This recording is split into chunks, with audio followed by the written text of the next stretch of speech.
I've always had the travel bug, and when I was 19, somebody had told me about National Outdoor Leadership School and that there was scholarship money available.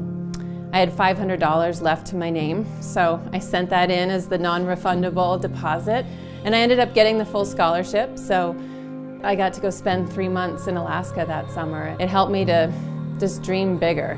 In the first week of that NOLS trip, we were moving up the Chickaloon River. I remember seeing a pack of wolves across the river, and they were howling, and I was howling back at them, and I was like, wow, this is so wild, and I must have said that out loud, and one of the instructors said to me, yeah, but if you really want to see wild, you should go to the Brooks Range someday.